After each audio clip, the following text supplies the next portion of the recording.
Hi everyone, I'm David Aragona, and this is the June 29th edition of Horses to Watch, where we carefully analyze trips from the last week, looking for horses that might have encountered adversity in their prior starts and could be worth betting back when they run back in the future. This week, I've got three replays to look at from last week at Belmont Park. Actually, one replay from last Friday, June 24th, and two from Sunday, June 26th. Let's begin with that replay from Friday. It was the last race of the day, race 9, maiden special weight for fillies and mares going 7 furlongs on the Widener turf course. Let's break these runners from the gate, and I'm highlighting a trip that I think a lot of people saw in real time on the number 8, Wings Like Eagles. You could see she doesn't break that quickly and goes towards the back of the pack, pretty similar to what happened in her debut race at Churchill Downs. This was the second start of her career, and first time out, she was going out for different connections. Trainer Michael Tomlinson at Churchill had made a nice late run to get third that day, going 5.5 furlongs. Private purchase since that race, now in this spot, going out for trainer Belmont, ridden by Jose Ortiz for new ownership.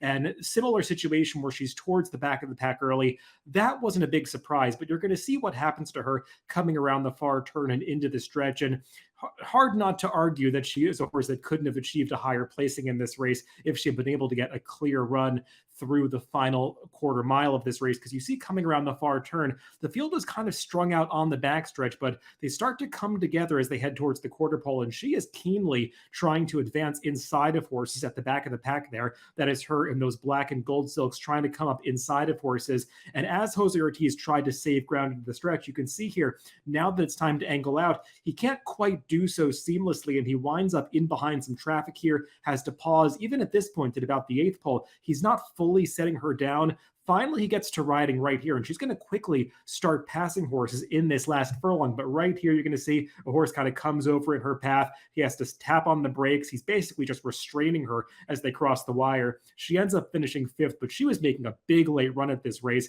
And if he had been able to get her out to the top of the stretch, make that big late close down the center of the racetrack, she probably could have hit the board here. Not sure if she would have been able to win this race, but clearly this is a filly that has some real ability. I'm not sure what they paid for her prior to this race, but seems like the connections have landed on a horse that actually might be okay and could break through this condition next time out if she's able to stretch out in distance. I think at Saratoga, we'll probably target her at a race going a mile. We'll see if 5.5 furlongs turning back might be on the short side for her, but she definitely is a runner with a big turn of foot, which we saw in that last race. Let's fast forward to Sunday's card at Belmont Park and talk about a couple of races. One of those is the first division of the maiden special weight race, going 6.5 furlongs on the main track. This was race 4. Let's break these runners from the gate, and we're talking about the same connections here. The number 2, Mount Craig, is trained by Belmont and ridden by Jose Ortiz.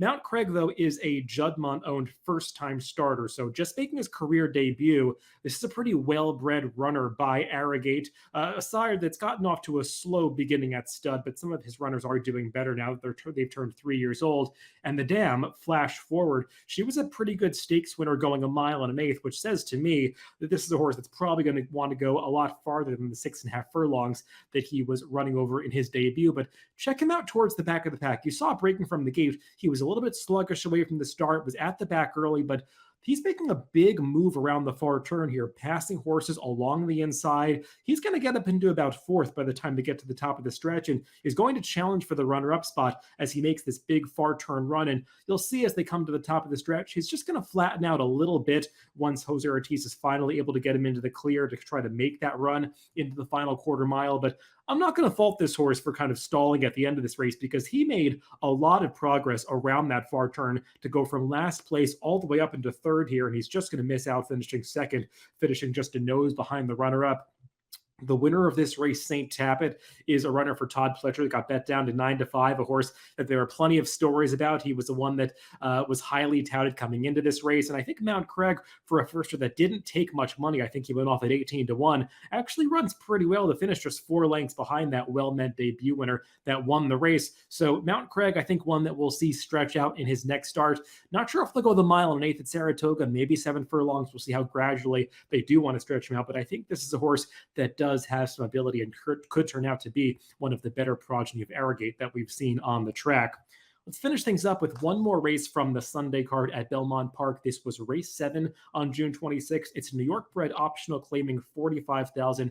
Non-winners of 2 other than going 6 furlongs on the turf course. Let's break these runners from the gate, and you're going to notice some suicidal early fractions that are posted in this race, and that's going to be detrimental to the horse that I want to highlight, the number 7 Phantom Smoke.